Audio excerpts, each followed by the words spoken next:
আমাদের ইতিহাস সংস্কৃতির সাথে অঙ্গাঙ্গিভাবে জড়িত দুর্গাপূজা। দুর্গাপূজার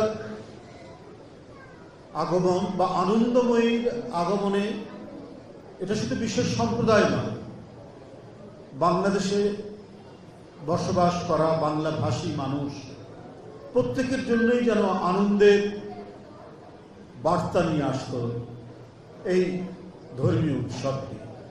প্রধান ধর্মীয় উৎসব সনাতন ধর্মীয় মানুষদের, হিন্দু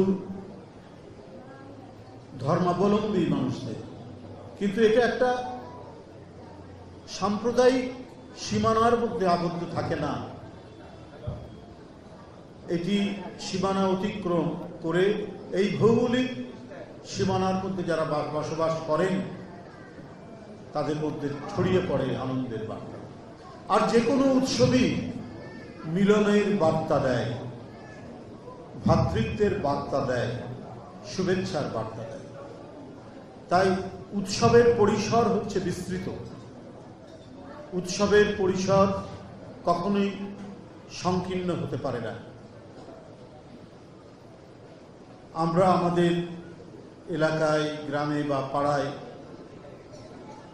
এই দুর্গাপূজায় যে মেলা বসত, দুর্গাপূজাকে কেন্দ্র করে যে সমস্ত ঢোল বাদ্য বাজত, সবই আমাদের মনকে নাড়া দিত, আমাদেরকে বিহ্বল করত। এবং বিসর্জনের দিনে যে বেদনার যে আবহ তৈরি হয়, এটা যেন গোটা জাতির উপরেই এই বেদনাবোধ, এই শোক বিস্তার লাভ করত। এইভাবেই তো আমাদের বেড়ে ওঠা, আমাদের সংস্কৃতির মধ্যে, আমাদের ঐতিহ্যের মধ্যে, আমাদের মৃত্তিকার ভেতর থেকে এটা সংস্কৃতির অঙ্গ হিসাবে গড়ে উঠেছে এই উৎসবটি, দুর্গাপূজার উৎসব। তাই এই যে মিলনের, ভ্রাতৃত্বের, সম্প্রীতি, এই বন্ধনকে নানা কারণে, নানা রাজনৈতিক কারণে বিভাজন করার চেষ্টা করা হয়েছে অতীতে। এটা রাজনৈতিক স্বার্থে করা হয়েছে। ওরা এবং আমরা, এই ওরা এবং আমরা করে আমাদের দীর্ঘদিনের যে প্রীতি, আমাদের দীর্ঘদিনের যে সম্প্রীতি এবং অটুট বন্ধনকে ভেঙে ফেলার চেষ্টা করেছিল, যেটা জয়দেব কিছুক্ষণ আগে বলেছে। অন্য কোনো কারণ নাই, একেবারেই রাজনৈতিক কারণে। এখানে হিন্দু ধর্মাবলম্বী যারা মানুষ তারা আমাদের, কই আজকে তো সেই পরিস্থিতি নেই। আজকে তো প্রত্যেকেই আমরা প্রত্যেকের সাথে কথা বলছি, আনন্দে মিলিত হচ্ছি, উৎসব পার্বণে আমরা অংশগ্রহণ করছি। আবার ভোটের কথা বলছে, এটা বিস্ময়কর। জগন্নাথ হল ছাত্রদলকে ভোট দিচ্ছে, জগন্নাথ হলের ছাত্ররা ভোট দিচ্ছে ছাত্রদলকে।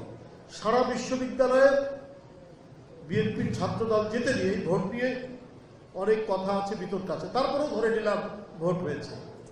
একটা হলই পেয়েছে, ভিপি পেয়েছে, কয়েকটা পদে পেয়েছে। সেটা কাদের হল? এখানে হিন্দু সম্প্রদায়ের ছাত্ররা বেশি সেখানে থেকে পড়াশোনা করে। বিভাজন নেই, রাজনীতি নেই বলেই আজকে পরস্পরের মধ্যে হৃদয়ে যে সম্মিলন ঘটছে, সেই সম্মিলন অসাধারণ, অতুলনীয়। কিন্তু চেষ্টা আছে, এখনো প্রচেষ্টা আছে এটাকে ভাঙার।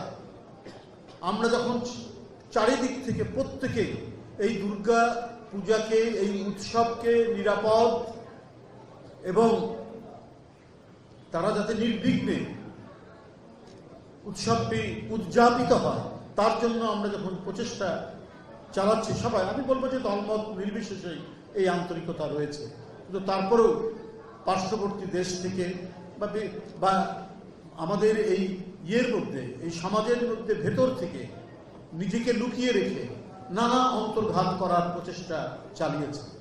কিন্তু আমি বলবো এই ক্ষেত্রে সরকার এবং প্রধান রাজনৈতিক দল বিএনপি এবং তার চেয়ারম্যানের একেবারে অত্যন্ত সুনির্দিষ্ট নির্দেশনায় সারা বাংলাদেশে বিএনপির প্রতিটি মানুষ, অঙ্গ সংগঠনের প্রতিটি ছেলে মেয়ে অত্যন্ত সতর্ক দৃষ্টি রেখেছে এই পূজা।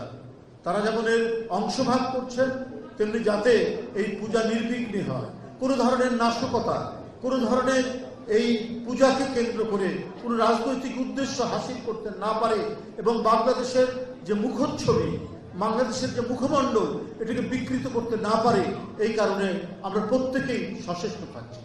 আমরা হিন্দু মুসলমান প্রত্যেকে একাকার হয়ে আমরা শপথ নিয়েছি যে আমাদের এই ধর্মীয় উৎসবটি, হিন্দু ধর্মাবলম্বী মানুষদের এই প্রধান উৎসবটি যেন নিরাপত্তা সহকারে সম্পন্ন হয়, নিরাপদ হয়, এবং কোনো ধরনের এখানে কোনো বিঘ্ন না ঘটে, ব্যত্যয় না ঘটে।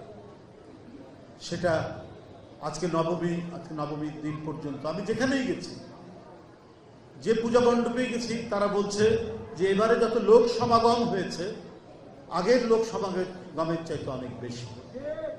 এই যে আপনার যে পরিবেশ, এই পরিবেশ অভূতপূর্ব পরিবেশ।